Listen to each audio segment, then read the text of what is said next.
la inmensa mayoría, parece que estamos en catedral, ¿verdad? Pero en la inmensa mayoría de los que están aquí, ya los saludé. Siempre una bendición volver a la casa donde nacimos, donde crecimos. Y una bendición que mis hijos y mi esposa puedan disfrutar tanto como yo, o quizás más de lo que yo puedo disfrutar este tiempo con todos ustedes. Salmo 145, verso 4, ha sido el fundamento sobre el cual hemos venido trabajando durante los 2 días que hemos estado juntos aquí.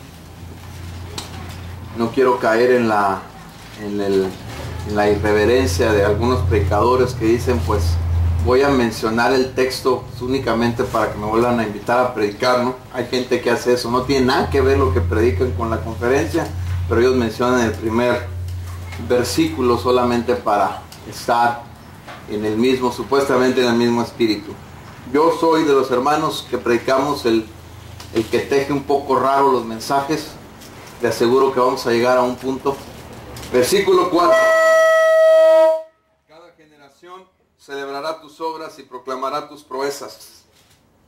Cada generación celebrará tus obras y proclamará tus proezas. Los hermanos que han compartido antes que yo han trazado la ruta, han hablado acerca del salmo familiar, han hablado acerca de la generación que no entró, que no heredó la promesa, que se perdió.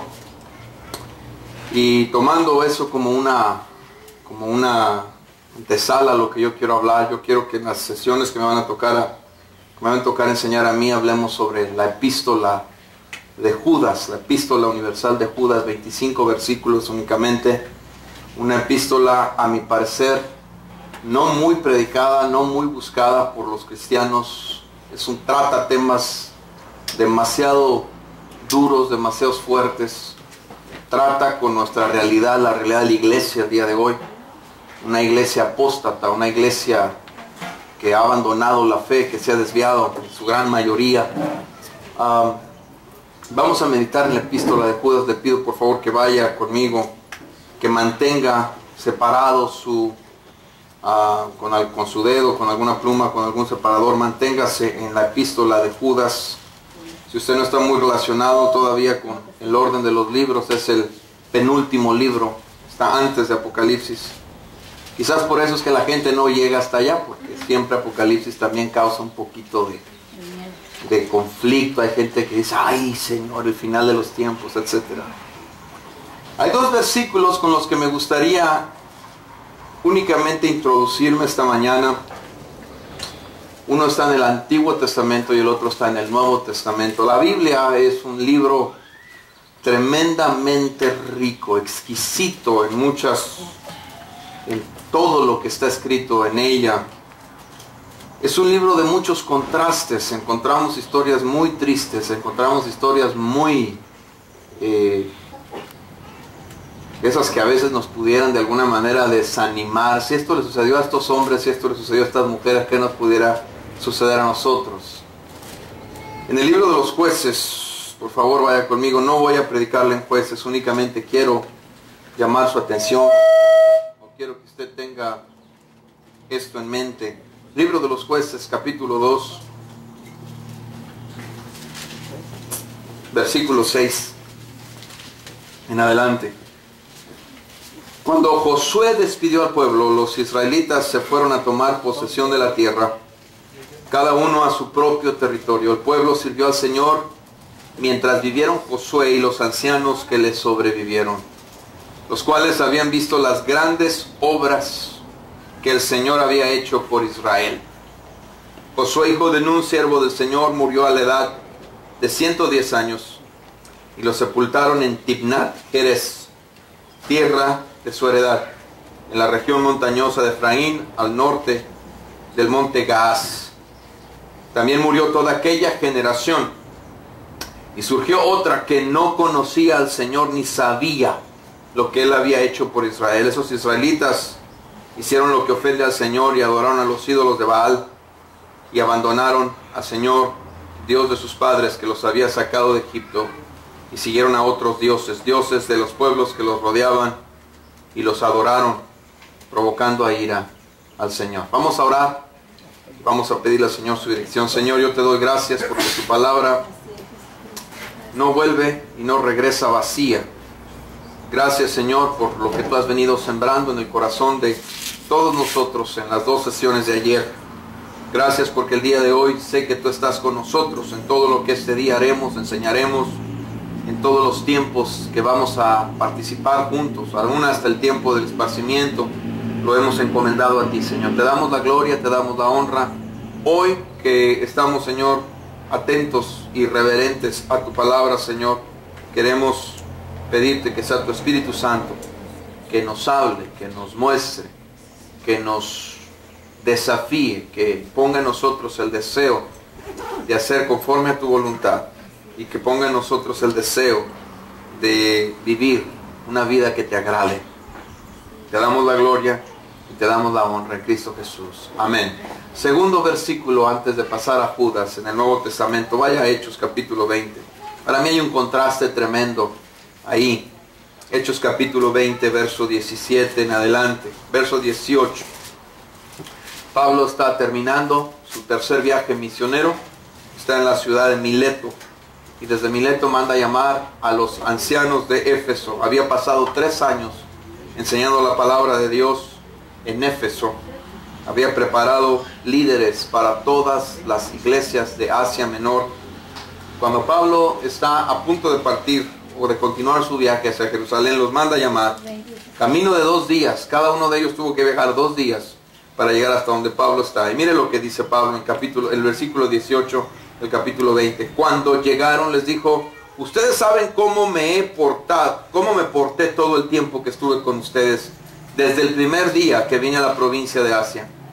He sido siervo del Señor con toda humildad y con lágrimas, a pesar de haber sido sometido a duras pruebas por las maquinaciones de los judíos. Ustedes saben que no he vacilado en predicarles nada que les fuera de provecho, sino que les he enseñado públicamente y en las casas.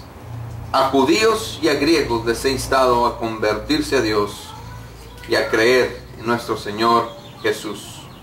Y ahora tengan en cuenta que voy a Jerusalén obligado por el Espíritu, sin saber lo que ahí me espera. Lo único que sé es que en todas las ciudades el Espíritu Santo me asegura que me esperan prisiones y sufrimientos. Sin embargo, considero que mi vida carece de valor para mí mismo, con tal de que termine mi carrera y lleve a cabo el servicio que me ha encomendado el Señor Jesús, que es el de dar testimonio del Evangelio de la gracia de Dios. Escuchen, yo sé que ninguno de ustedes, entre quienes se han dado predicando el reino de Dios, volverá a verme. Por tanto, hoy les declaro que soy inocente de la sangre de todos, porque sin vacilar les he proclamado todo el propósito de Dios. Tengan cuidado de sí mismos y de todo el rebaño sobre el cual el Espíritu Santo los ha puesto como obispos para pastorear la iglesia de Dios, que Él adquirió con su propia sangre. Sé que después de mi partida entrarán en medio de ustedes lobos rapaces, que procurarán acabar con el rebaño. Aún de entre ustedes mismos se levantarán algunos que enseñarán falsedades para arrastrar a los discípulos que los sigan. Así que estén alerta. Recuerden que de día y de noche, durante 3 años, no he dejado de amonestar con lágrimas a cada uno en particular. Ahora los encomiendo a Dios y al mensaje de su gracia, mensaje que tiene poder para edificarlos y darles herencia entre todos los santificados. Y yo me pregunto, ¿en cuál de las 2 historias estamos nosotros? ¿En cuál de las 2 historias nuestra vida puede encajar? ¿Cuál de los 2 testimonios puede ser el que usted y yo decimos, me siento parte? ¿Estamos entre aquella generación o somos parte de aquella generación que eventualmente pasaremos, eventualmente nos iremos y nuestros hijos, nietos y descendientes no conocerán de Dios? ¿O somos como Pablo, que podemos decir, algunos de nosotros o algunos de ustedes no volveremos a vernos, pero yo estoy seguro que les he enseñado, les he predicado, les he predicado, les he enseñado, les he compartido, les he compartido, les he pedido, les he mostrado? Yo me pregunto, ¿en cuál de los 2 grupos estamos? Ahora sí vaya conmigo a la epístola de Judas. Y vamos a meditar unos cuantos versículos ahí. Vamos a versículo 1 de la epístola de Judas. Dice Judas, pásame uno normalito, no cargado. Judas, siervo de Jesucristo y hermano de Jacobo, a los que son amados por Dios el Padre, guardados por Jesucristo y llamados a la salvación, que reciban misericordia, paz y amor en abundancia. Es maravillosa la manera en la que Judas comienza su epístola. Judas saluda de una manera muy humilde a sus hermanos. Él podía haberse presentado como Judas, el hermano de nuestro Señor Jesucristo, y no lo hizo. Él se llamó a sí mismo esclavo. Judas, esclavo de Jesucristo y hermano de Jacobo. Jacobo era el líder de mayor influencia en ese momento en toda la iglesia. Después de que Pedro es encarcelado y liberado por el Señor, Pedro da la orden de decir, díganle a Jacobo y a los hermanos lo que ha sucedido. Y Pedro desaparece de Jerusalén y Jacobo toma las riendas de la iglesia de Jerusalén. Llegó a ser el hombre de mayor influencia en ese momento en la iglesia. Judas se identifica, prefiere identificarse como un colaborador de lo que está ocurriendo, no como un hombre de influencia, no como un hombre de importancia, pero como un colaborador. Y creo que la iglesia el día de hoy, nosotros tenemos que entender, tenemos que comprender el mensaje o la idea de la humildad en todo lo que hacemos. No se trata de destacar, no se trata de ser mencionados, de ser reconocidos. La iglesia el día de hoy busca el reconocimiento, busca la gloria, busca la honra. Eso le pertenece únicamente a nuestro Salvador y Señor. Nosotros somos colaboradores, nosotros somos siervos de Él, que estamos interesados en levantar, en proclamar el nombre de Cristo, en glorificar. Nuestros hijos necesitan ver, hermanos, humildad en nuestras vidas. Necesitan saber que lo que hacemos lo hacemos con amor, lo hacemos con sencillez. Pablo le habló a los ancianos de Éfeso y les dijo, yo he estado entre ustedes sirviendo al Señor con toda humildad. Pero no me quiero concentrar en el saludo. Me llama la atención el saludo tan humilde con el que él establece este contacto con la iglesia. Pero la segunda parte del versículo 1 es muy interesante. Dice, yo me dirijo a los que son amados por Dios el Padre, guardados por Jesucristo y llamados a la salvación. Verso 2, que reciban misericordia, paz y amor en abundancia. Esto tiene que ver con la identidad de la iglesia, con la identidad de todos y cada uno de nosotros. Voy a ahondar un poquito en esto. Siga leyendo conmigo a partir del verso 3.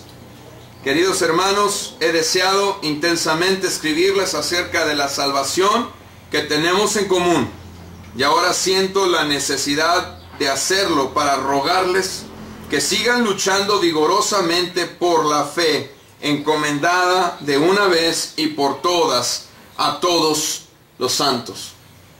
El anhelo de Judas era escribir de la fe que tenía en común con aquellos hermanos, pero se vio forzado, se vio obligado a cambiar el tema de su epístola y dijo, ahora me veo en la necesidad de pedirles que luchen, que prevalezcan, que contiendan, que con ahínco, que con esmero se paren firmes y que defiendan la fe que ha sido encomendada a todos y a cada uno de los santos. Hermano, parece que esta epístola, si nosotros no supiéramos que esta epístola fue escrita en el 65 después de Cristo, yo bien pudiera decir que esta epístola nos acaba de llegar.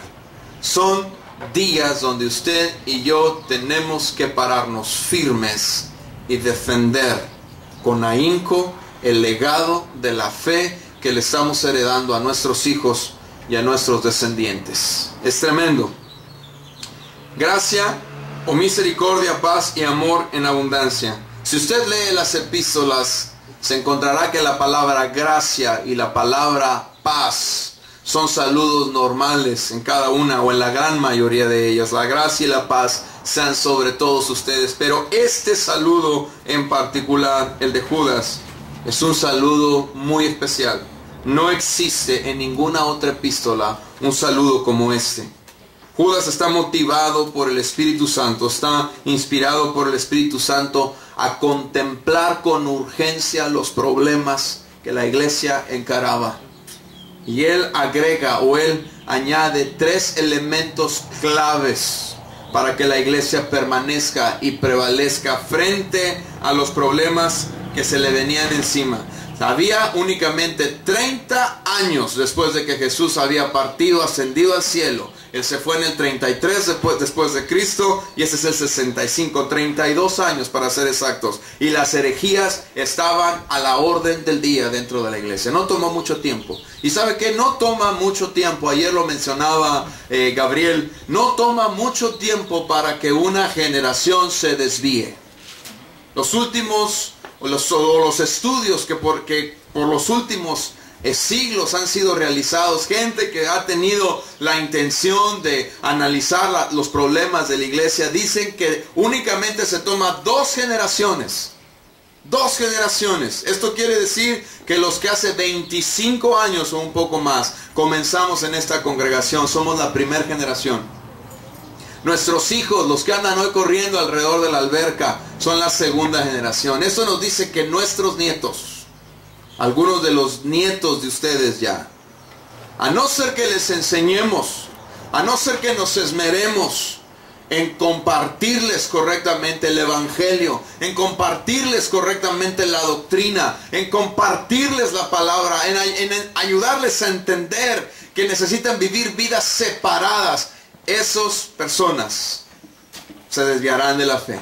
Es aterrador lo que en los Estados Unidos se dice hoy en día. Hace aproximadamente 7 años, 8 años quizás, se decía que el 75% de los jóvenes que han crecido en una iglesia, 3 de cada 4 que han crecido en una iglesia, una vez graduándose de la preparatoria, nunca más volverán a poner un pie en la iglesia, se irán.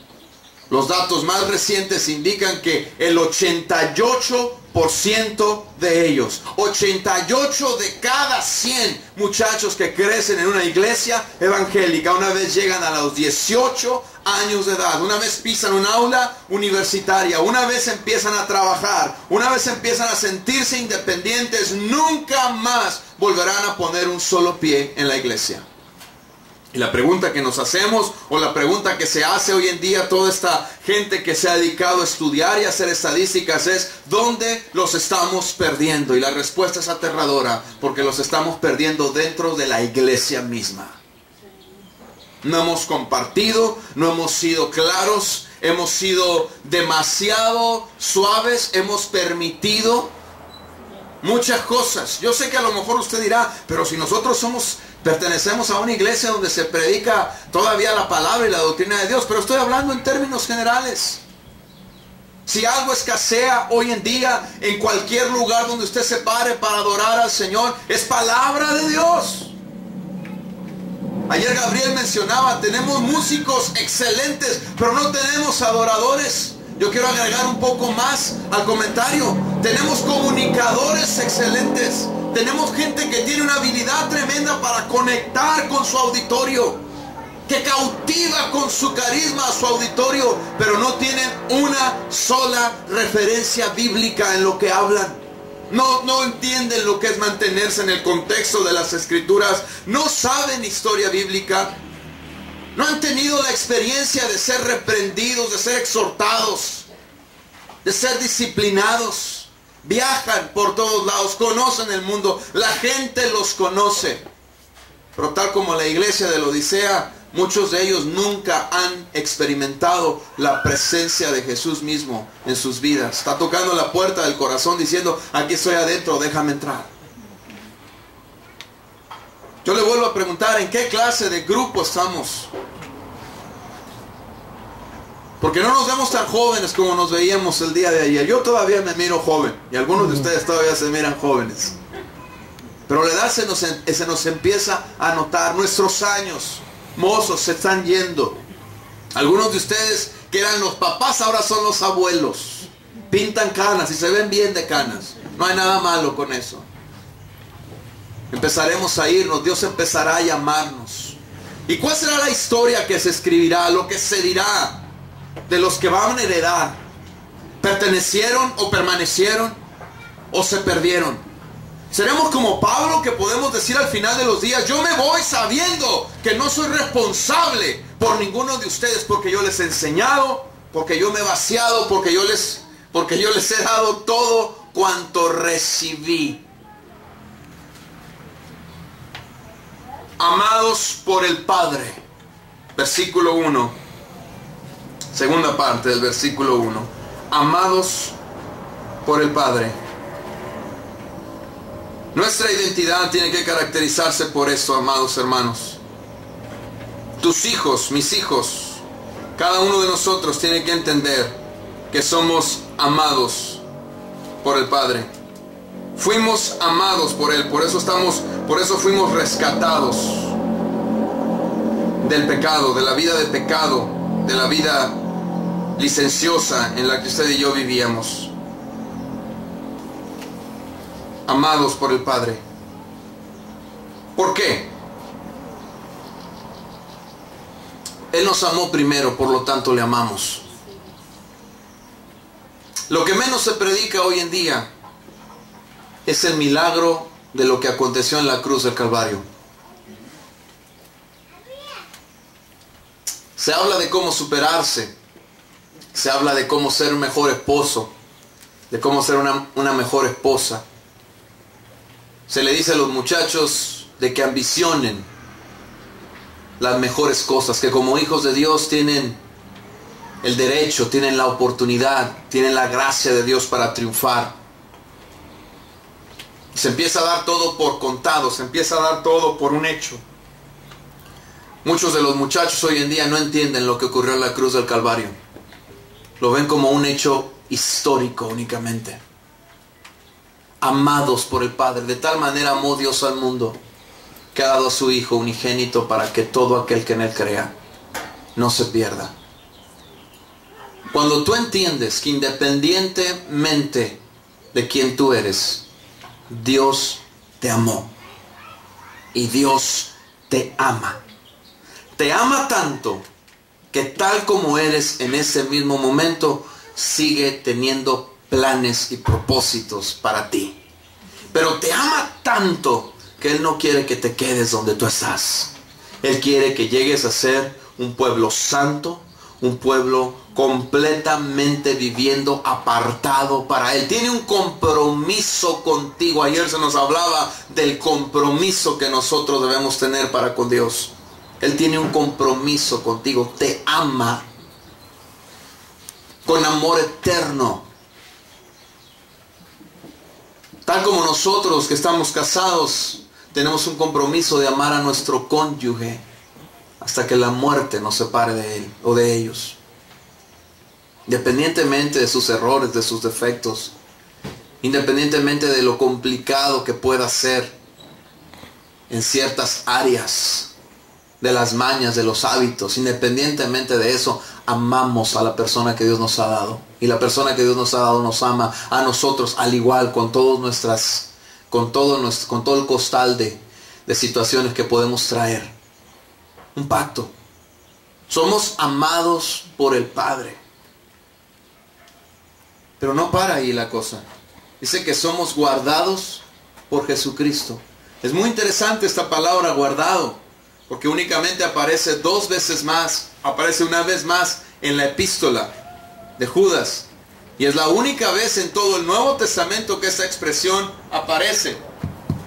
Es la única vez que esa expresión aparece en el Nuevo Testamento. Esa palabra guardado significa que que Jesucristo mismo funge como una escolta tuya, librándote, guardándote, llevándote, cuidándote.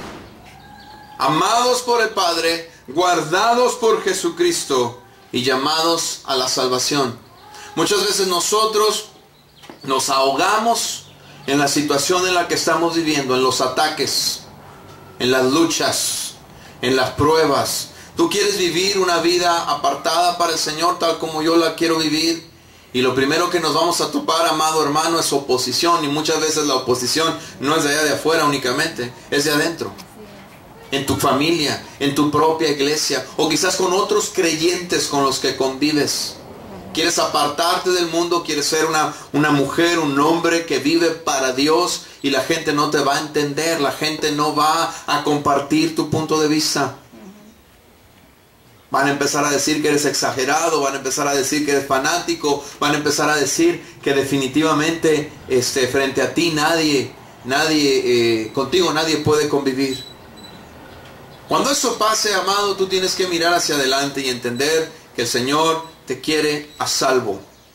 El Señor te quiere llevar a su presencia. Y para llegar a su presencia, tú no has pagado el precio para eso. Yo no he pagado el precio para eso. Eso es algo que Jesús nos dio como una muestra de amor del Padre.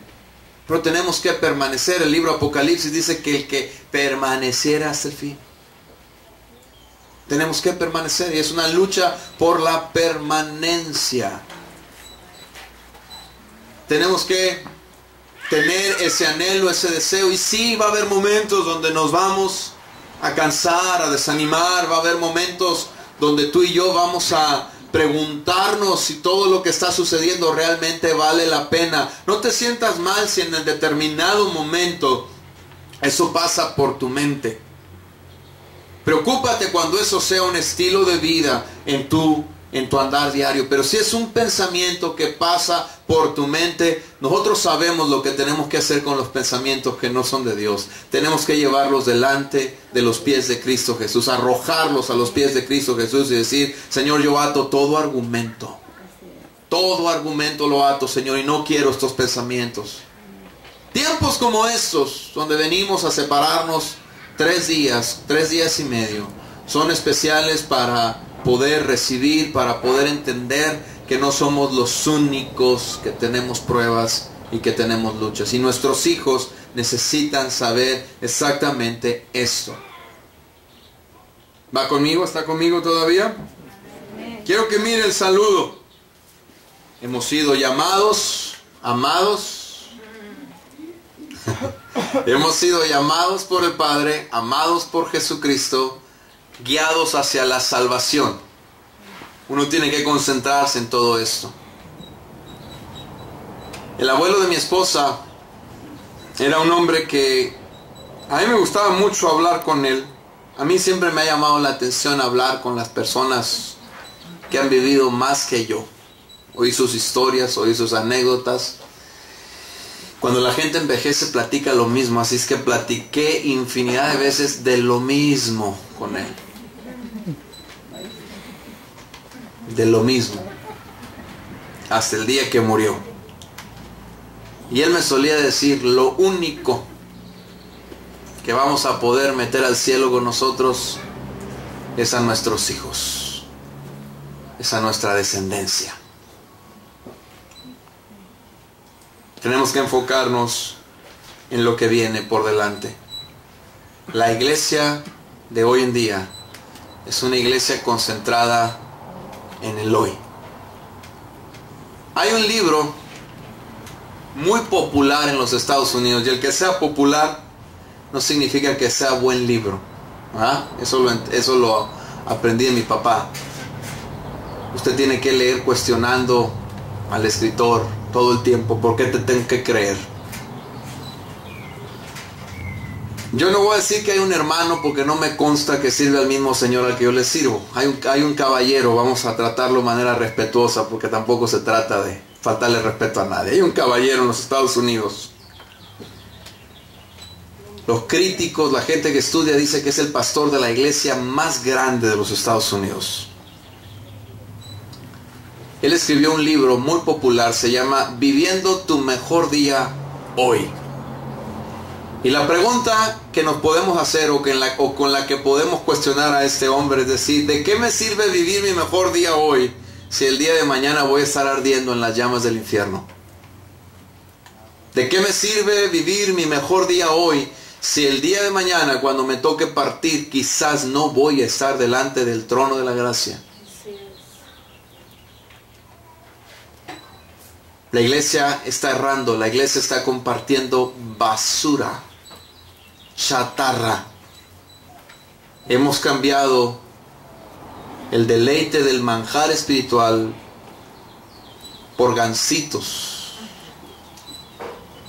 por tostitos con cacahuate,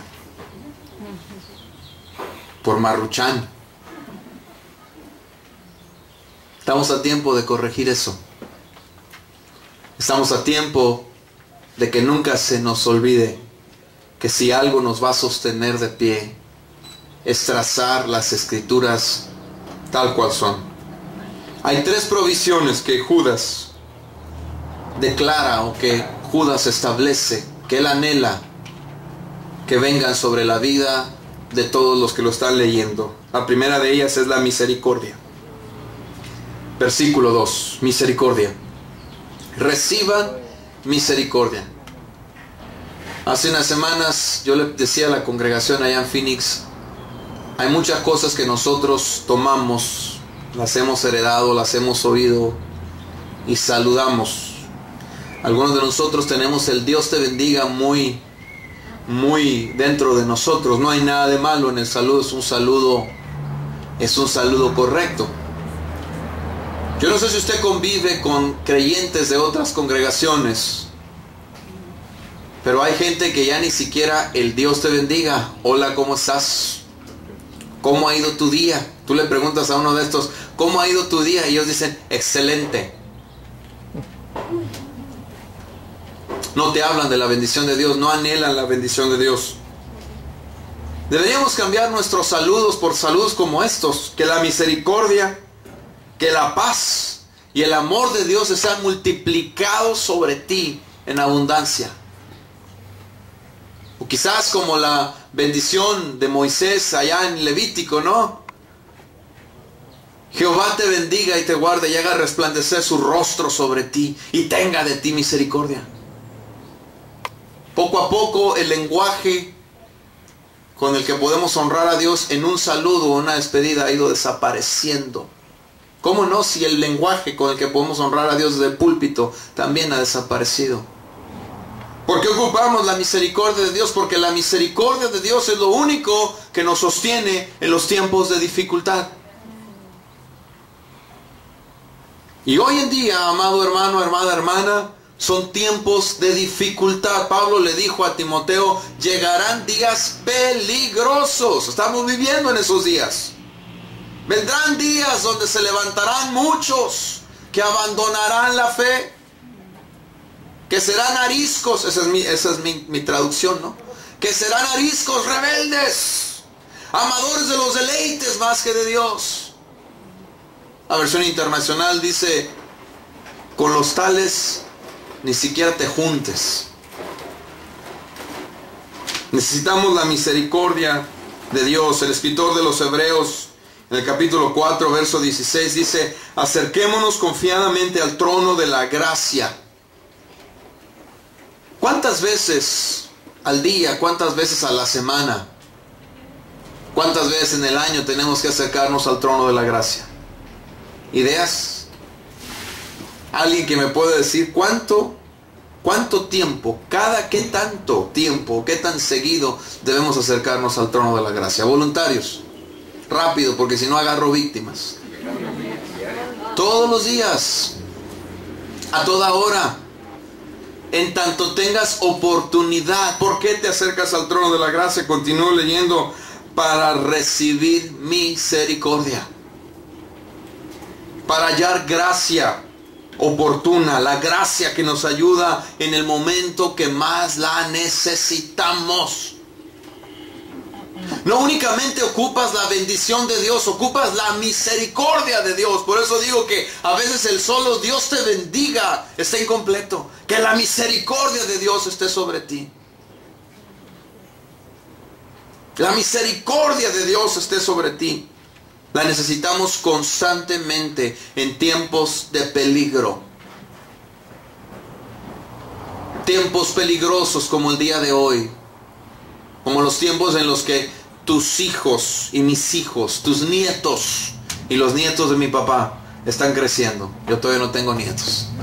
Sí, gracias a Dios. Misericordia. Segundo elemento de esta bendición, la paz de Dios. ¿Por qué la paz de Dios? Porque la paz de Dios nos provee, nos dota de una dulce calma cuando hay maldad a nuestro alrededor. Usted tiene que experimentar, vivir, caminar dentro de la paz de Dios.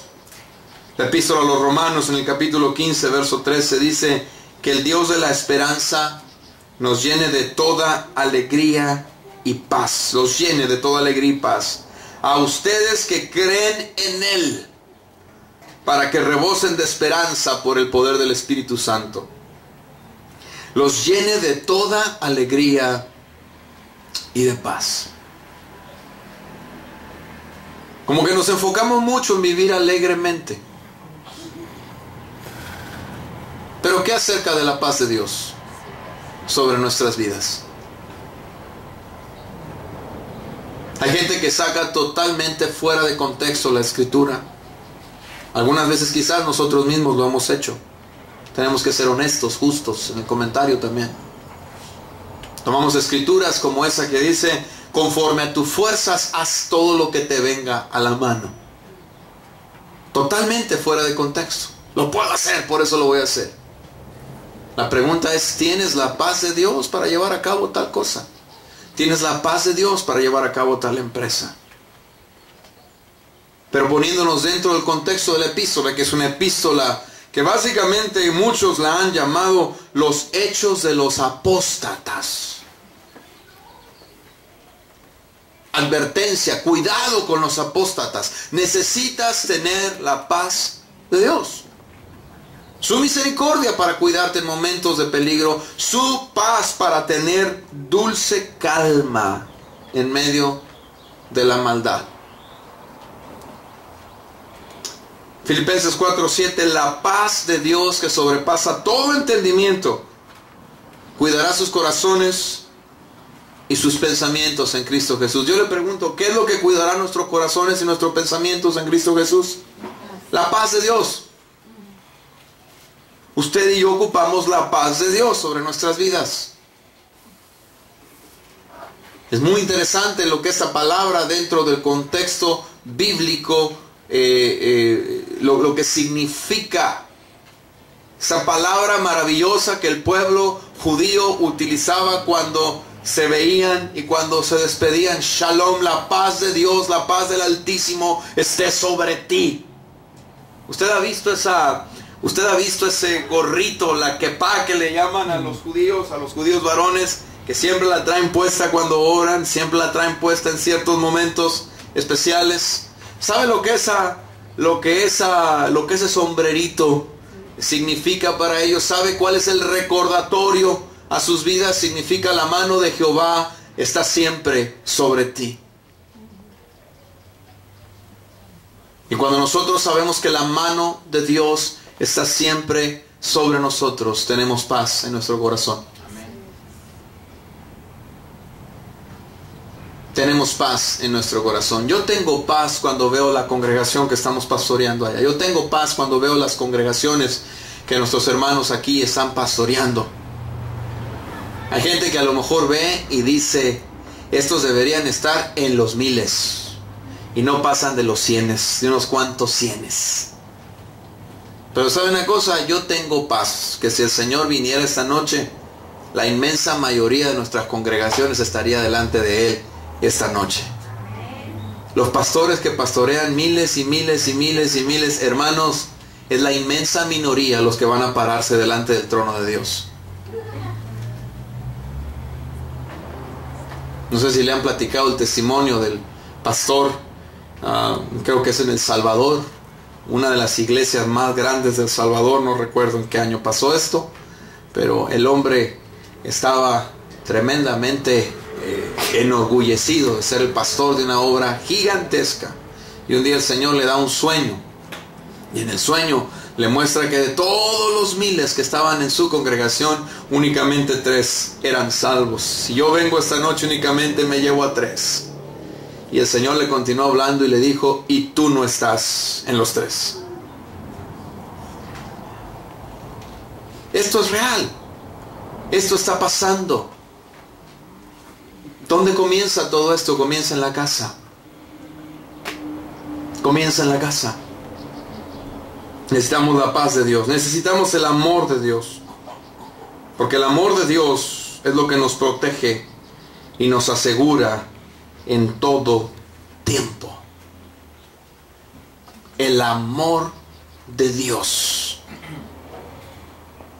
Romanos capítulo 5 dice, y esta esperanza no nos defrauda, porque Dios ha derramado su amor en nuestro corazón por el Espíritu Santo que nos ha dado. Usted está sellado con el Espíritu Santo de Dios desde el día en el que usted fue salvo. Usted empezó a notar que hay cosas que han cambiado desde el día en el que usted empezó a caminar con el Señor. Usted empezó a oír en la profundidad de su ser una voz que le empezaba a indicar. Empezó a tener pensamientos que usted no tenía antes de venir delante del Señor. Su lenguaje cambió. Sus meditaciones cambiaron. Todo eso es obra del Espíritu Santo en usted. Usted empezó a darse cuenta que caminando con el Señor y siendo parte de una iglesia, usted empezó a desarrollar dones espirituales. Que usted dice, es imposible que esto venga de mí. Es el Espíritu de Dios en usted. Dios ha derramado su amor por medio de su Espíritu en usted y en mí. Necesitamos la misericordia, necesitamos la paz y necesitamos el amor. Y cuando Judas establece todo esto a la iglesia, le dice, esta es la realidad, esto es donde ustedes tienen que estar. Entonces ahora sí, por favor, acompáñenme al versículo 3. Dice, queridos hermanos, he deseado intensamente escribirles acerca de la salvación que tenemos en común, pero ahora me siento obligado, me siento en la necesidad de escribirles para rogarles que sigan luchando vigorosamente por la fe. Amados hermanos, sigan luchando por la fe. Judas tiene un corazón pastoral. Gerson nos hablaba ayer de la necesidad de aprender a pastorear a nuestros hijos. Un muchacho, no voy a decir su nombre, pero la noche que llegamos aquí hizo algo por mí. Yo no estaba esperando que lo hiciera, él hizo algo por mí. Y alguien ahí a manera de broma quiso decirle, oye, pues también aliviáname a mí. Y le dijo, no, a ti no te aliviano, le dijo. Voy a alivianar a los pastores porque ellos trabajan mucho, ellos se matan. Y en mi corazón yo dije, Señor, dame unos 20 de estos allá, por favor. Dame 20 de estos, no te pido más, Señor, 20 de estos. Si tan solo entendiéramos que la responsabilidad de pastorear a los nuestros recae sobre nuestros hombros y no sobre los hombros de nuestros líderes espirituales. Alivianaríamos en mucho la carga que los hombres llamados al ministerio a pastorear una iglesia tienen o tenemos. Pero aseguraríamos que el mensaje que tiene que pasar de generación a generación trascienda, permanezca. Si alguien conoce a sus hijos, son ustedes. Si alguien conoce a mis hijos, soy yo en compañía de mi esposa. Sabemos lo que significan sus expresiones faciales. Sabemos cuando no les está agradando lo que les estamos diciendo. Sabemos cuando se sienten elogiados, cuando se sienten animados por nuestras palabras. Conocemos los momentos en los que están experimentando tristeza. Gerson hablaba y decía que son aproximadamente, cuando mucho, si usted viene a todas las reuniones, 6 horas a la semana que nosotros podemos hacer algo, que nosotros podemos impactar en base a un mensaje, a una enseñanza, a un discipulado, a una palabra, a un abrazo. Quisiera hablarles de nuestra común salvación pero me veo forzado a tener que hablar de temas más fuertes. Algunas veces los que compartimos desde un púlpito quisiéramos tener todo el tiempo palabras donde usted diga, salí con todo el ánimo del mundo. Pero sucede que se tienen que hablar de temas muy penosos, de mucha seriedad. Hace un poco más de 8 años, cuando yo era copastor en una iglesia inmensa en Phoenix, a mí solían aplaudirme cada vez que yo decía una expresión. ¡Ah! Una aplaudidera. En Phoenix hoy en día nadie aplaude cuando yo predico. Y no es una cuestión que estoy buscando. Uno tiene a veces que compartir temas muy fuertes y muy serios, porque urge volver a recordar, urge establecer, marcar una diferencia. Yo quiero ir al cielo, yo quiero adorar delante de mi Salvador, quiero que los míos lleguen delante de mi Salvador, y la única manera de poder llegar delante del Salvador es seguir corriendo la carrera que tenemos por delante. Hace 3 años, cuando hablábamos de la epístola a los Hebreos aquí en el campamento, el último que tuvimos allá en el Cerrito, de eso tratamos, ¿se acuerda que de eso tratamos? Acerca de correr la carrera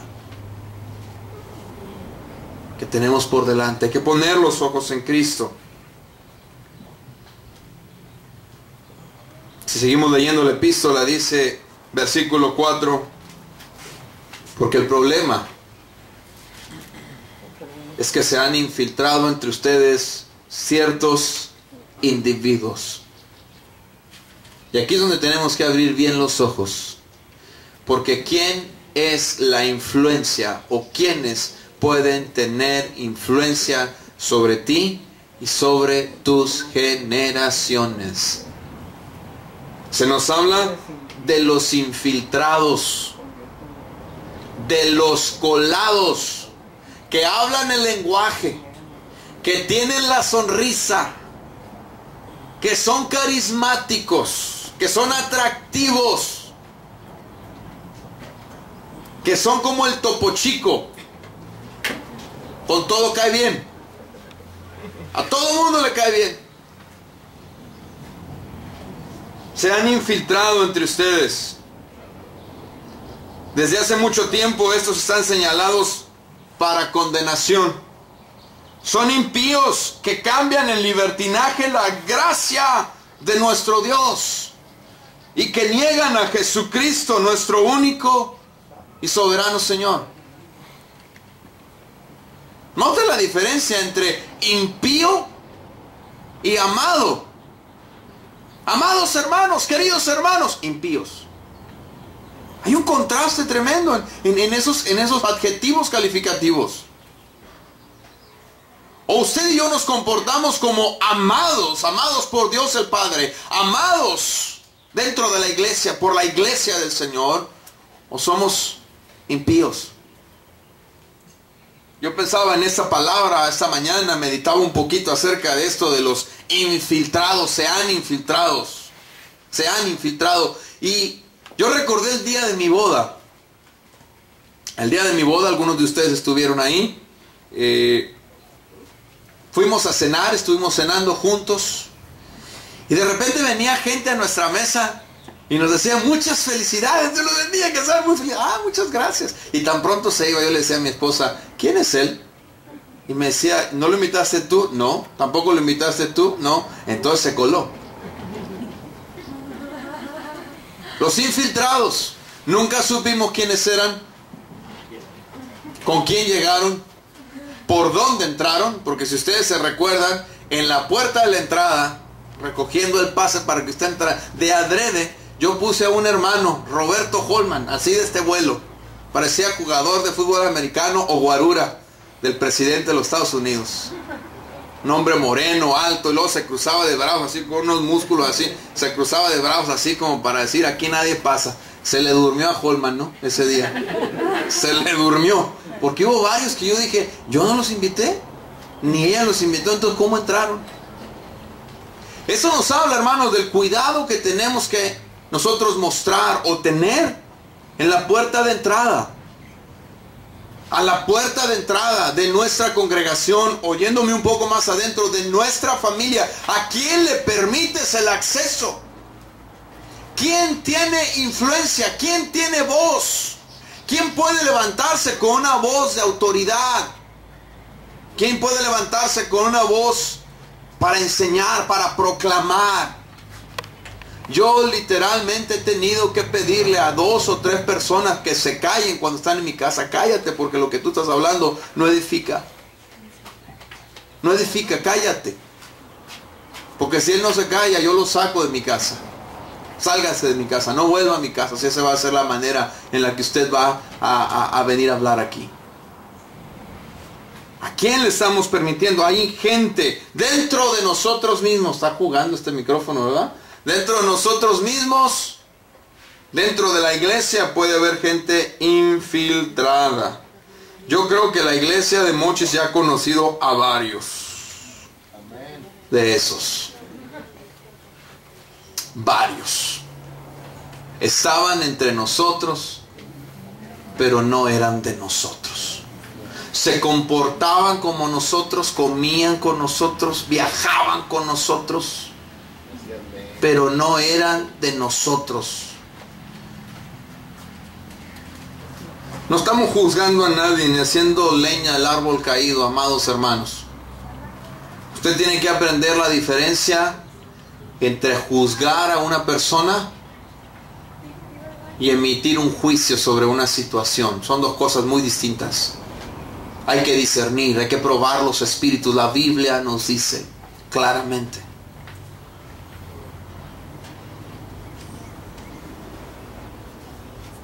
Sigan luchando por la fe. La fe encomendada una vez y por todas a los santos. Una vez y por todas a los santos. ¿De qué se trata esto? Se trata de lo que está escrito y de lo que ha sido y de lo que fue inspirado por Dios. La fe de los apóstoles. La fe apostólica, que nada tiene que ver con la iglesia que se llama Iglesia Apostólica. La fe apostólica, lo que los apóstoles, el corazón de la doctrina que aparece en la Biblia. Amados hermanos, los pastores que Dios ha puesto sobre ustedes son hombres que permanecen en la palabra, que están enseñando la palabra de Dios.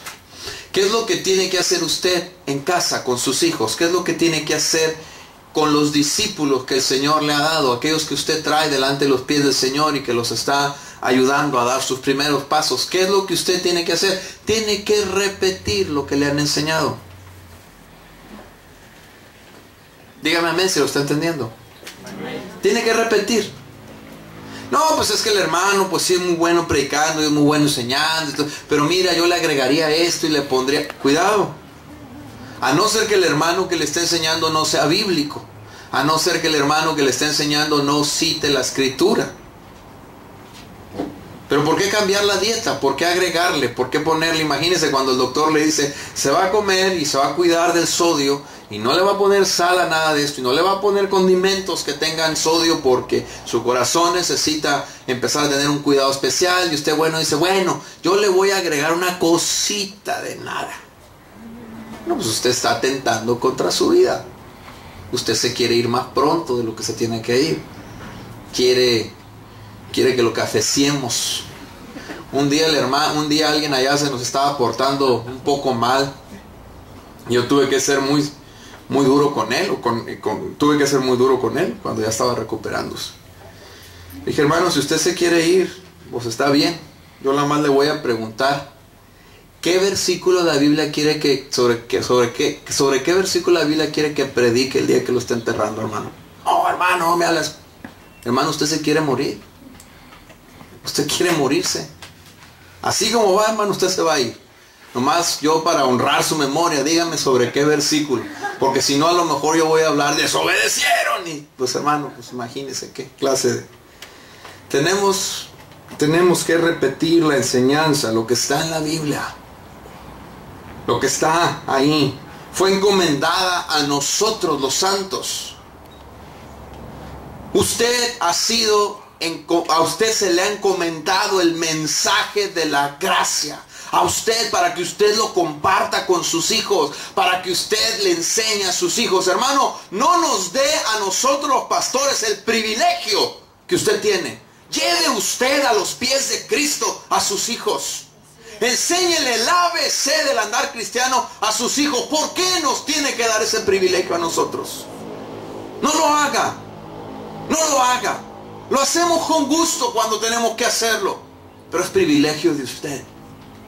Si no le dijéramos esto, amado hermano, seríamos egoístas. Yo quiero llegar al final de mis días, cuando estos lleguen, y quiero poder pararme frente a la gente a la que Dios me dio para cuidar, como Pablo, y decirle: yo no me he guardado nada.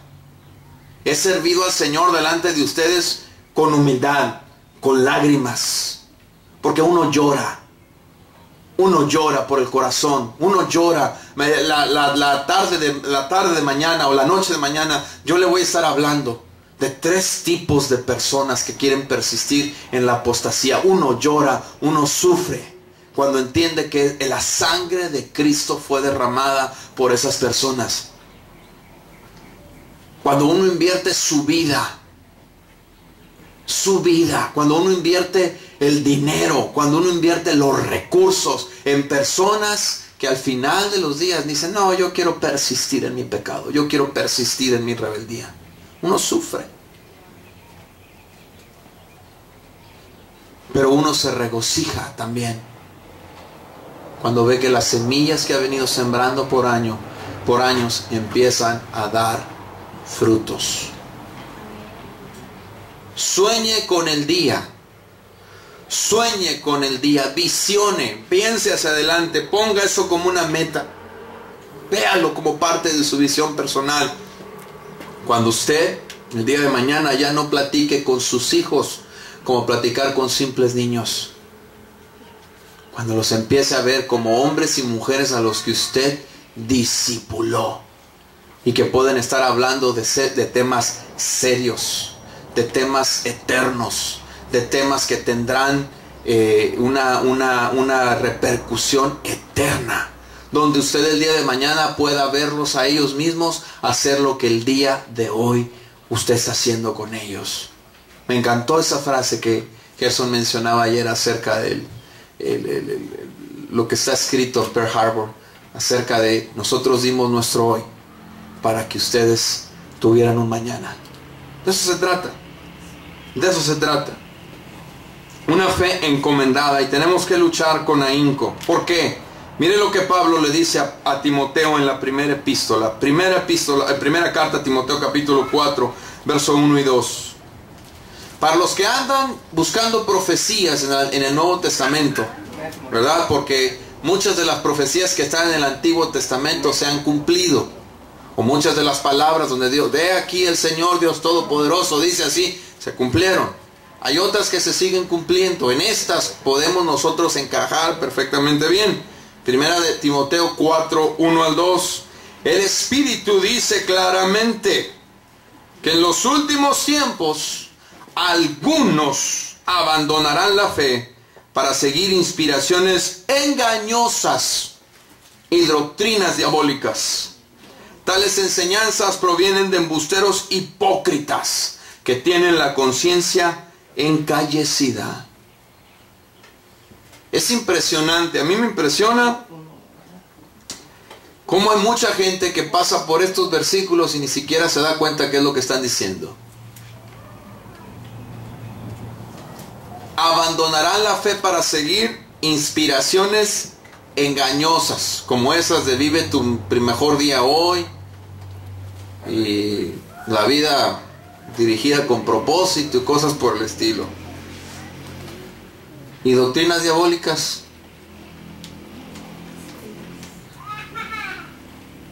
Doctrinas diabólicas. Y usted dice: hermano, ¿cómo? Algunos hermanos todavía piensan Tenemos que leer bien la Biblia. Satanás es engañador por excelencia. Y mucho de lo que hoy en día pasa en los púlpitos cristianos, en las plataformas donde todos estos que dicen ser cristianos, muchas de esas cosas no vienen de Dios. Y si no vienen de Dios no pueden venir. No hay más que 2 platos en el menú. Usted llega y nomás existen dos números, 1 y 2. O es de Dios o es del diablo. Doctrinas diabólicas que provienen de corazones, de conciencias encallecidas. Los apóstatas a los que Judas se está refiriendo no eran seguidores de Cristo. Era gente que aparentaba ser, eran intrusos que no pertenecían a la iglesia y que procuraban únicamente hacer naufragar a la iglesia. Por eso hace un rato le pregunté, ¿quién es la influencia sobre sus hijos? Porque si usted no ha aprendido a hacer influencia sobre sus hijos, alguien más lo va a hacer. Si usted no ha aprendido a pastorear el corazón de sus hijos, alguien más lo va a hacer. Y quiera Dios que si usted no ha aprendido y usted no le quiere echar ganas, quiera Dios que quien termine pastoreando el corazón de sus hijos sea un hombre de Dios. Pero existe una posibilidad, existe una probabilidad muy alta de que quien lo quiera tomar bajo su ala sea alguien que tenga doctrina engañosa, doctrina diabólica, conciencia encallecida, corazón embustero e hipócrita. Gálatas 2:4, Pablo hablando del testimonio de su ida a Jerusalén cuando tuvieron que arreglar el asunto, o los circuncidamos o no los circuncidamos, pues a los gentiles. Dice Pablo, el problema, Gálatas 2:4-5, el problema era que algunos falsos hermanos se habían infiltrado entre nosotros para coartar la libertad que tenemos en Cristo Jesús a fin de esclavizarnos. Y ni por un momento accedimos a someternos a ellos, pues queríamos que se preservara entre ustedes la integridad del Evangelio. Hermano, ni por un momento acceda a la influencia a la influencia de alguien que no quiere honrar a Dios y que no quiere honrar su palabra. Hace unos años atrás, ahí en Phoenix, no necesariamente en Phoenix, pero en el área de Phoenix, comenzó una congregación que ellos decían que querían enseñar un cristianismo orgánico, un cristianismo, ¿cuál es la palabra? Relevante, natural. Gracias a Dios el Señor ya nos quitó a ese apóstata de allá de Phoenix, se los envió a Monterrey, o se vino a Monterrey. Lo siento por las iglesias de Monterrey, porque lo que ellos hicieron en Phoenix no fue ganar almas para Cristo, fue partir iglesias. Hubo congregaciones que en el área de Surprise, Arizona, donde esta gente está ubicada, se quedaron con 0 membresía. Fueron como los camarones, a limpiar lo que no servía, a absorber lo que no servía, o como los bagres, a limpiar el canal. Algunos falsos hermanos infiltrados. Segunda de Pedro, capítulo 2, verso 1 al 3. En el pueblo judío hubo falsos profetas. Segunda de Pedro 2, 1 al 3. En el pueblo judío hubo falsos profetas, y también entre ustedes habrá falsos maestros que encubiertamente introducirán herejías destructivas al extremo de negar al Señor mismo que los rescató. Esto les traerá una pronta destrucción. Muchos los seguirán en sus prácticas vergonzosas, y por causa de ellos se difamará el camino de la verdad. Llevados por la avaricia, estos maestros los explotarán a ustedes con palabras engañosas, que desde hace mucho tiempo la condenación de ellos está preparada y su destrucción los acecha. Doctrinas engañosas que destruirán no solamente las iglesias, sino las familias. Yo no sé cuántos de los que están aquí, especialmente los jóvenes que me están escuchando, a lo mejor tú dices, yo no he tenido el mejor padre, yo no he tenido el mejor guía, en mi casa no han sido los hombres más espirituales, no han sido las mujeres más espirituales, y nosotros hemos tenido que buscar. Pero es la autoridad que Dios te ha dado. Es la autoridad que Dios te ha dado. Y si ellos no te pueden dar ejemplo, busca a tu pastor. Tu pastor va a ser guiado por Dios para ayudar, para instruir a tu padre, a tu madre, para que puedan terminar la carrera y enseñarte y mostrarte que puedes caminar la fe de tus padres. Pero hay una influencia afuera maligna, perversa. Hay pastores de jóvenes o hay movimientos de jóvenes que tienen mucha mayor influencia que los padres. Hay gente que nunca ha tenido un sacrificio por ti como el de tus padres. Y esta es la gente que está llevando a la destrucción porque están predicando el evangelio, un evangelio conveniente. Un evangelio que no pide sacrificio, un evangelio que no habla de santidad, que no habla de justicia. Un evangelio que no presenta al crucificado tal cual es. Que no nos habla del pago por nuestro pecado, como fue. Filipenses capítulo 3:2. Le voy a dar oportunidad de que vaya a su Biblia. Filipenses capítulo 3:2. Tenemos que perderle el miedo a tener que referirnos, o por lo menos tener la referencia bíblica de esta clase de individuos. Este es el lenguaje de Pablo. Los que hablan sobre Pablo el día de hoy, hablando de que Pablo era un gran líder y era un hombre positivo, que él nunca veía lo negativo en la gente. Aquí vamos a mostrarles que Pablo era un hombre tremendo. Filipenses 3:2 dice, cuídense de esos perros. Cuídense de esos que hacen mal. Cuídense de esos que mutilan el cuerpo. Colosenses 2:8, por favor. Colosenses capítulo 2:8. Cuídense de que nadie los cautive con vana y engañosa filosofía que sigue las tradiciones humanas, la que va de acuerdo con los principios de este mundo, no conforme a Cristo. Segunda de Timoteo capítulo 3:6. Segunda Timoteo capítulo 3 verso 6. Así son los que van de casa en casa cautivando a mujeres débiles, cargadas de pecado, que se dejan llevar por toda clase de pasiones. Primera de Juan capítulo 3 verso 7. Primera de Juan capítulo 3 verso 7. Queridos hijos, que nadie los engañe. El que practica la justicia es justo, así como Él es justo. Segunda de Juan versículo 7. Segunda de Juan versículo 7. Es que han salido del mundo, o han salido por el mundo, muchos engañadores que no reconocen que Jesucristo ha venido en cuerpo humano.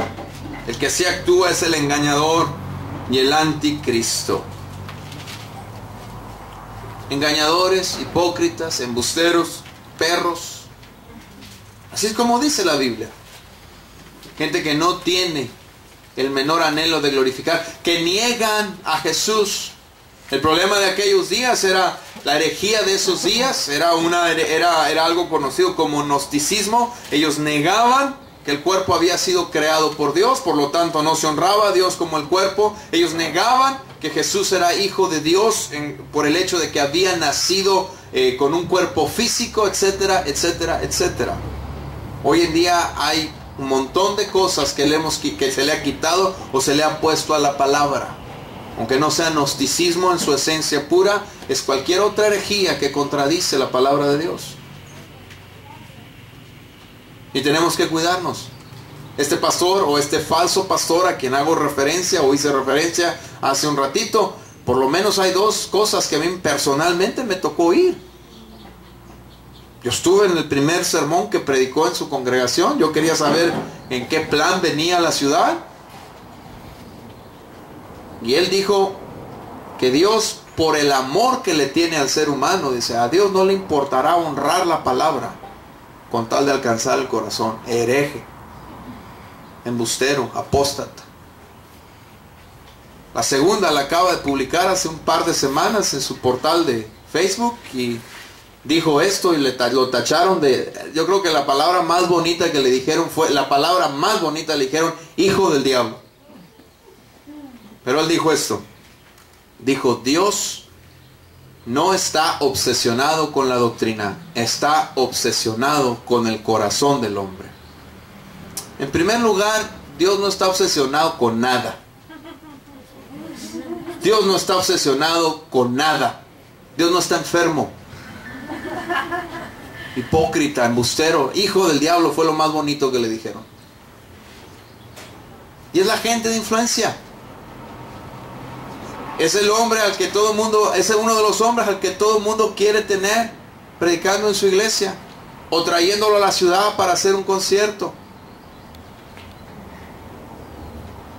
Es una vergüenza. Cuando yo crecía,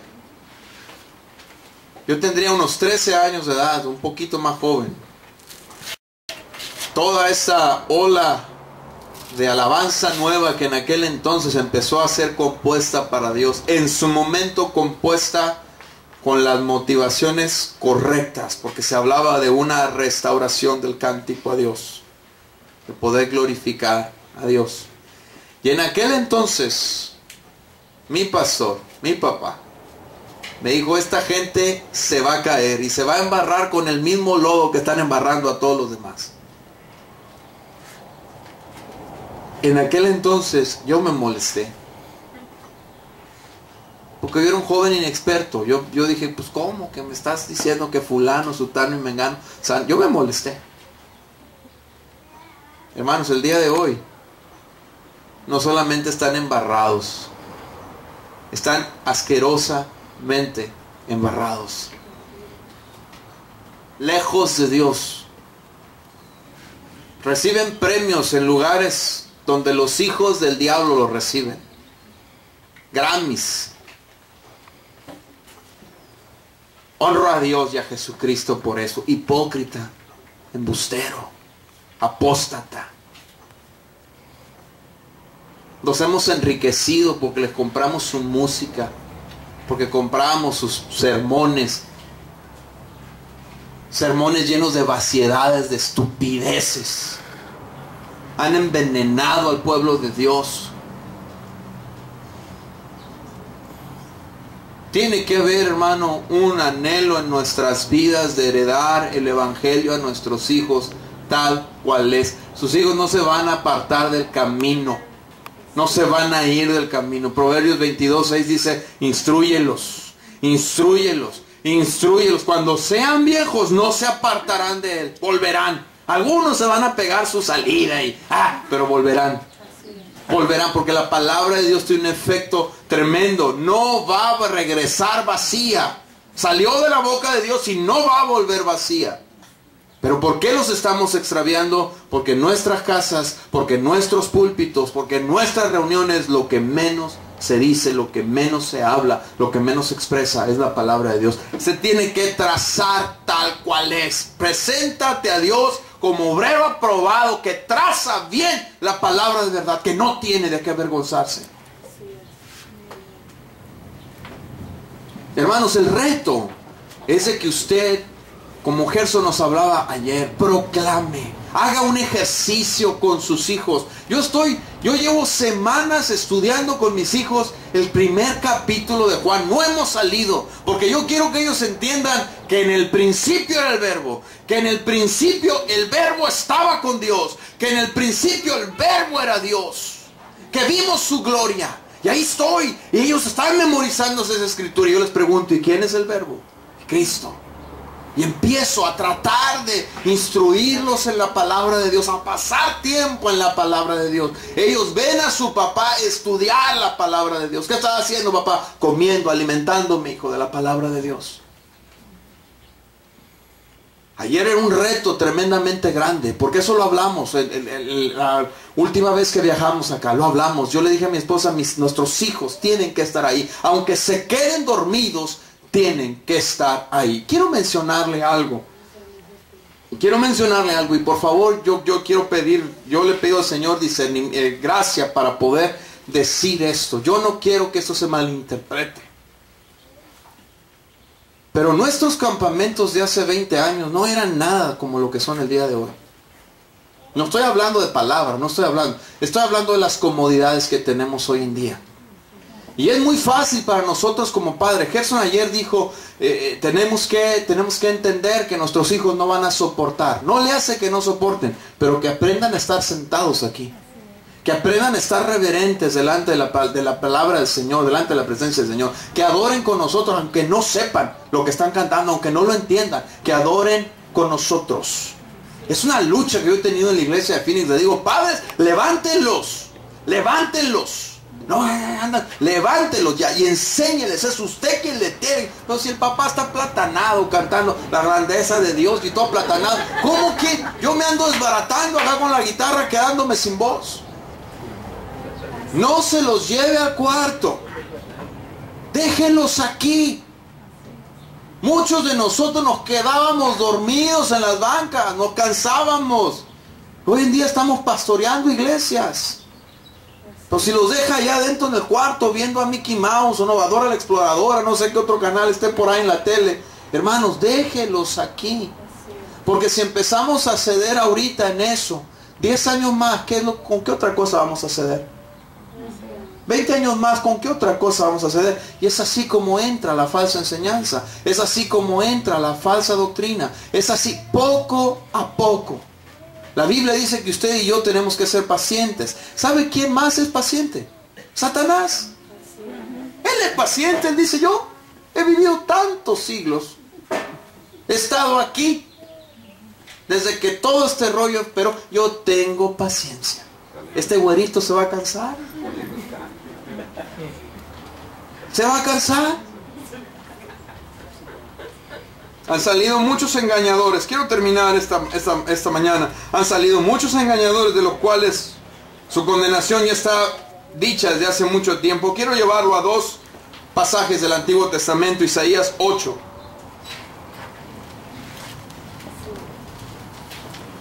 Me voy a pasar unos 10 minutitos únicamente. Isaías 8, 19, 22 dice, si alguien... 11:40, ¿verdad? Ok, 10 minutitos. Si alguien les dice, ahora sí cumplo, si alguien les dice, consulten a las pitonisas, el pueblo de Dios al que le dijo el Señor, vas a matar a todos los hechiceros, vas a limpiar ese territorio, escúchenme. Si no lo alcanzó a buscar, escúchenme. Isaías 8, 19, si alguien les dice, consulten a las pitonisas y a los agoreros que susurran y musitan, ¿acaso no es deber de un pueblo consultar a sus dioses y a los muertos en favor de los vivos? Yo les digo, aténganse a la ley y al testimonio. Para quienes no se atengan a esto, no habrá un amanecer. Ustedes habrán de enfurecerse cuando angustiados y hambrientos vaguen por la tierra, levantando los ojos al cielo, maldecirán a su rey y a su Dios, y clavando la mirada en la tierra solamente verán aflicción, tinieblas y espantosa penumbra.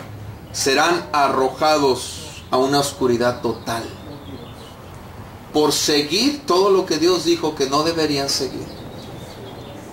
Jeremías 5 ahí, a un ladito de Isaías. Jeremías 5, verso 12 al 14. Ellas, hablando de las hijas, Judá e Israel, ellas han negado al Señor y hasta dicen, Dios no existe. Ningún mal vendrá sobre nosotros. No sufriremos guerras ni hambre. Los profetas son como el viento, la palabra del Señor no está en ellos. Que así les suceda. Por eso, así dice el Señor, Dios Todopoderoso, por cuanto el pueblo ha hablado así, mis palabras serán como fuego en tu boca, y este pueblo como un montón de leña, y ese fuego los consumirá. Para llamamiento, lo que decía Gabriel ayer, ¿no? El profeta lloró, un profeta valiente, le dijo, ahora Jeremías, todo lo que tú digas será como fuego saliendo de tu boca, y la gente que oiga será como leña, lista para arder por ese fuego, para ser juzgada.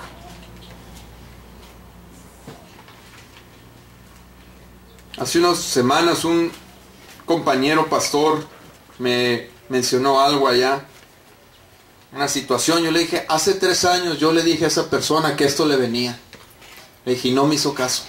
Yo le advertí, fui a predicar un campamento de jóvenes hace 3 años.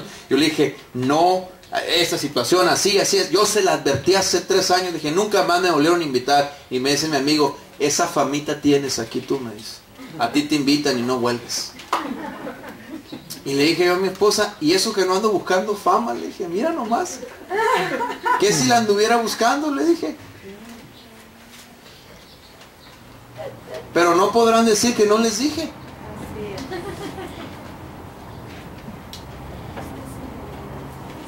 Hay 2 características que Judas menciona de estos infiltrados, de estos colados. Dice que son irreverentes. Irreverentes.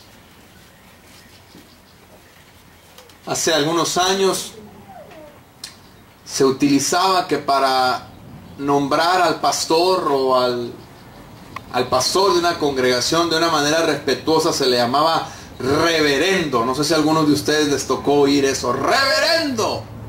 Y papá platicaba de un hombre que un día dijo, reverente quiero ser delante del Señor. ¿Sí? Ya ni reverendos les dicen, ahora les llaman directores, les llaman CEO, se ponen un montón de títulos, ya ni siquiera el título de pastor, porque dicen que pastor es una figura del tiempo bíblico que ha quedado completamente obsoleta, que no deberíamos utilizar la expresión pastor para referirnos, deberíamos usar la expresión líder o la expresión encargado, etcétera, etcétera, etcétera. La cosa es que estos individuos son irreverentes, que cambian en libertinaje, o sea, que pervierten. Son irreverentes y son perversos. Cambian la gracia de Dios. Cambia mucho el concepto cuando usted y yo comenzamos a usar palabras adecuadas, ¿no? Fulano de tal, fulana influencia, irreverente y perverso. Porque si usted dobla, aunque sea tantito, la palabra de Dios, usted la está pervirtiendo. Y si permitimos que esta gente sea influencia sobre nuestros hijos, son gente perversa. Si permitimos que estas sean influencias sobre nuestras congregaciones, son gente perversa. Yo no sé cuántos canales cristianos ustedes agarran aquí. La gran mayoría de ellos son irreverentes y son perversos. Así es. Yo le digo a mi iglesia allá en Phoenix, es preferible ver un canal totalmente pagano a ver una de estas cosas. Porque por lo menos en el pagano usted sabe que no hay nada bueno para usted, pero aquí viene disfrazado, viene envenenado y usted se lo está comiendo como si fuera buen alimento. Viene envenenado porque hay irreverencia. Minan la autoridad de Cristo. Cristo no es Señor de la iglesia. Hermano, usted tiene que entender que el Señor de su casa es Cristo Jesús. Sus hijos tienen que entender que el Señor de la casa es Cristo Jesús. Honramos a Cristo. Honramos a Cristo. Vivimos para Cristo. Somos de Cristo. Tenemos que volvernos más cristocéntricos en nuestra plática, en nuestra conversación, en nuestros planes, en nuestra visión, en nuestros anhelos. Segundo a los Tesalonicenses capítulo 2 versos 5-10, Pablo le dice a la iglesia de Tesalónica, ¿no recuerdan que yo ya les había hablado de esto cuando estaba con ustedes? Bien saben que hay algo que detiene a este hombre a fin de que él se manifieste a su debido tiempo. Es cierto que el ministerio de la maldad ya está ejerciendo su poder, pero falta que sea quitado de en medio el que ahora lo detiene. Entonces se manifestará aquel malvado a quien el Señor Jesús derrocará con el soplo de su boca y destruirá con el esplendor de su venida. El malvado vendrá por obra de Satanás con toda clase de milagros, señales y prodigios falsos. Con toda perversidad engañará a los que se pierden por haberse negado a amar la verdad. Los que se pierden se perderán por haberse negado a amar la verdad. y así ser salvos. Por eso Dios permite que por el poder del engaño crean en la mentira. Así serán condenados todos los que no creyeron a la verdad, sino que se deleitaron en el mal. No creyeron a la verdad, no amaron la verdad. ¿Cómo nos vamos a presentar delante de Dios cuando nos toque estar delante de su trono? Vamos a poder decirle al Señor: Señor, yo cumplí. Yo les dije a mis hijos. Es el tesoro más valioso que Dios nos ha entregado. Se dice que tenemos únicamente los primeros 7 años de vida de nuestros hijos para poder vertir la influencia que modelará, que determinará la conducta, que determinará el comportamiento de nuestros hijos. Porque a partir de esa edad vienen un montón de influencias. Viene lo que el maestro dice, lo que el compañerito dice, viene lo que dice aquel, lo que dice fulano, el de la patineta, el de la pelota de béisbol, el de la tiendita. ¿Dónde oíste eso, mijo? ¿En la tiendita? Don Jacinto lo dijo.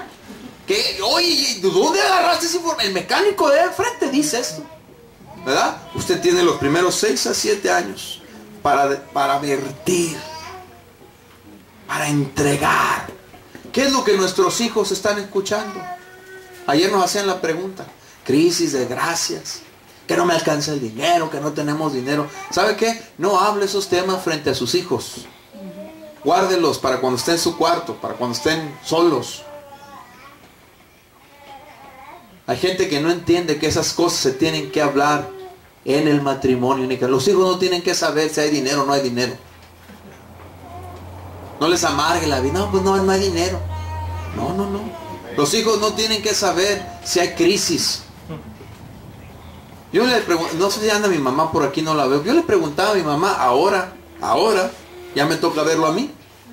Yo le decía a mi mamá, porque yo me daba cuenta y decía: necesito tenis, Fernandito necesita camisas, y luego el chiquito ocupa no sé qué. Y entonces yo le decía a mi mamá: ¿por qué todas las cosas se vienen juntas? Le decía, ¿por qué todo junto?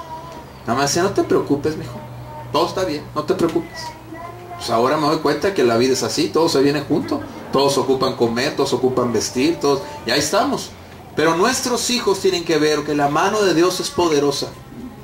Y yo fui tan bendecido con lo que Gerson enseñó ayer, porque cuando mis hijos tienen algo y obtienen algo, ellos han aprendido a decir gracias a Dios. Su mamá se ha encargado de todo el tiempo que papá les compra algo, les trae algo: papá, gracias. Y su mamá dice: mi hijo, dale gracias a Dios, porque tu papá tuvo la oportunidad o tuvo la manera. Con cosas prácticas, con cosas sencillas, pero también que la palabra sea algo real en la vida de nuestros hijos. Hay palabras que nunca se van. ¿Estás jugando? ¿Qué onda? Hay palabras que nunca se van a salir del corazón de tus hijos si se las empiezas a sembrar el día de hoy. Yo tengo 2 o 3 que ahí están. Ahí están. Salmo 4:8, todas las noches cuando me acuesto. No es un rezo, pero es meditar: Señor, en paz me acostaré y así mismo dormiré, porque solo tú, Señor, me haces vivir confiado. Segunda, ahí está, todo el tiempo. Cuando mis papás nos empezaron a dejar solos, que ya ellos salían, porque mi mamá siempre se quedaba en casa, mi papá era el que salía solo a predicar, pero cuando ya empezaron a salir, después de decirnos: cierran la puerta, apagan las luces, se encargan de esto, esta era la manera de mi papá de despedirse de nosotros: ten cuidado de ti mismo y de la doctrina. Y todavía el día de hoy aquí está, oigo la voz. Las palabras que tú le dices a tus hijos se quedan en el corazón, se quedan en sus mentes. Una tercera: cuando uno tiraba la piedra y escondía la mano. Huye el impío sin que nadie lo persiga. ¡Ay, ay, ay! Se quedan en el corazón. Y cuando llegan los momentos de prueba, donde se tienen que probar quién eres, Tenemos 3 universitarios en la congregación y los 3 andan para todos lados los pobres. Y a mí me dicen los hermanos, ¿qué hacemos? ¿Qué hacemos? Yo les digo, a ver, yo voy a hablar con ellos. Pero la pregunta debió haber sido hecha hace 20 años. ¿Qué hacemos? ¿Qué tenemos que hacer? Cuando yo me fui a la carrera y que yo tenía toda la libertad del mundo, porque no había internet, no había Facebook, no había celulares, no teníamos nada de eso nosotros, como para saber dónde andaba, localizador, como dónde anda el Johnny, ¿no? Ahora ya con el GPS todo el mundo se ubica, anda en tal lugar el condenado. A mí me salieron oportunidades de pecar como yo nunca antes las había visto. Ah, caray, ¿esto qué es? Decía yo. Pero esa palabra estaba aquí, aquí. Hasta así venía la tentación y ten cuidado de ti mismo y de la doctrina. Entonces que no, ahí nos vemos, gracias. No, que vente González, que mira, no, ahí nos vemos, yo me voy a mi casa. Toda la escritura es inspirada por Dios y útil para instruir en justicia, para redarguir. Si los preparamos, si les predicamos, si no permitimos que la apostasía de nuestros días venga y mine el corazón de ellos, tendremos la seguridad de que van a permanecer. Pero es un trabajo constante, mi amado hermano, constante. Y tenemos que entender que dentro del mismo círculo, probablemente, no estamos exentos, probablemente se levantarán infiltrados que rebajarán la gracia de Dios, que dirán, se vale, hombre, no hay problema, se vale. No se vale. Termino diciéndole esto, yo dejo la introducción para las 2 sesiones mías de mañana. Yo le preguntaba a mi papá hace muchos años, cuando todos nosotros empezábamos a crecer, yo me fijaba en algunos de los adultos del día de hoy. Me fijaba en sus padres y yo le decía esto a mi papá, póngame atención, por favor, esto va a ser bien importante que usted lo reciba. Y un día hablé muy seriamente con mi papá y le dije, papá, ¿por qué ellos pueden hacer eso y nosotros no? Era una pregunta justa, era una pregunta inteligente, no era una estupidez. Yo decía, papá, ¿por qué ellos pueden hacer eso y nosotros no? Y yo le doy tantas gracias al Señor por la respuesta de mi papá aquel día. Me dijo, hijo, tú tienes un privilegio que ellos no tienen. Tú le estás sirviendo al Señor. Tú le estás cantando al Señor. Tú le estás tocando al Señor, hijo. Por esa razón tú no puedes hacer eso. Si le diéramos a entender a nuestras generaciones que no podemos confundirnos con el mundo. Somos hijos de luz. Somos hijos del Rey. ¿Por qué comportarnos como mendigos? ¿Por qué comportarnos como gente que no ha sido llamada por Dios de las tinieblas a la luz? Habla con tus hijos lo van a entender. No los menosprecies. Pablo le dijo a Timoteo, nadie te menosprecie por ser joven.